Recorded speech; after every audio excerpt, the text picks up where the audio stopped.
Hi எல்லாருக்கும் வணக்கம். இன்றைக்கி நம்ம பார்க்குறது வந்து பெரிய வெங்காயம் இல்லைன்னா சின்ன வெங்காயம் நம்ம எடுத்துக்கலாம். நான் பெரிய வெங்காயம் தான் எடுத்திருக்கேன். கருவேப்பிலையும் வரமிளகாவும் வச்சு நான் வந்து இன்ஸ்டண்ட்டான தோசை பேட்டர் வந்து நான் ரெடி பண்ண போகிறேன். இது வந்து பச்சரிசி நான் ஊற வச்சுருக்கேன். பச்சரிசி இதை வந்து இந்த 4 பொருளும் சேர்த்து நம்ம வந்து தோசை மாவு வந்து ரெடி பண்ண போகிறோம். அன்றைக்கி இதுவும் ஒரு வகையான கேரளா ஸ்டைல் வந்து அடை தோசை தான். அன்றைக்கி நம்ம பார்த்தது வந்து தேங்காய் ஜீரகம் போட்ட அடை தோசை. இது வந்து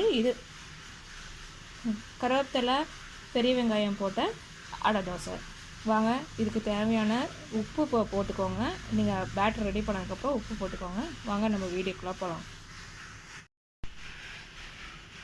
பாருங்கள், நம்ம பேட்டர் வந்து ரெடி ஆயிடுச்சு.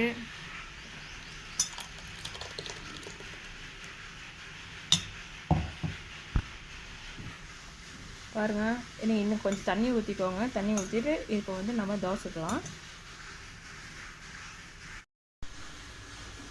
இப்போ வந்து நம்ம கருவேப்பிலை வெங்காயம் போட்ட தோசை வந்து இது ஒரு அடை தோசை தான். இது வந்து கேரளா ஸ்டைலில் ஒரு அடை தோசை.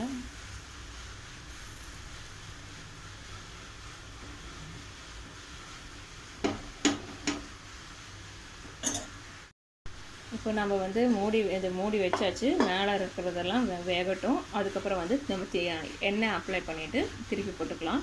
இதுக்கு வந்து நீங்கள் தேங்காய் எண்ணெய் யூஸ் பண்ணால் பெஸ்ட்டாக இருக்கும் சாப்பிட்றதுக்கு. இல்லை உங்களுக்கு எந்த எண்ணெய் பிடிக்குமோ நீங்கள் அதை சூஸ் பண்ணி எடுத்துக்கலாம். நான் வந்து தேங்காய் எண்ணெய் தான் யூஸ் பண்ணுறேன். இப்போ பாருங்கள், நம்ம வந்து ரெடி ஆயிடுச்சான்னு பார்க்கலாம். ரெடி ஆயிடுச்சு. இப்போ மேலே வந்து ஆயில் அப்ளை பண்ணிக்கலாம்.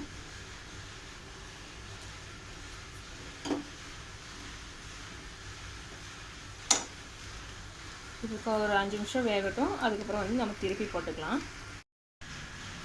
கருவேப்பிலை பெரிய வெங்காயம் இல்லைன்னா சின்ன வெங்காயம் போட்டால் அடை தோசை கேரளா ஸ்டைலில் இது ஒரு வகையான அடை தோசை.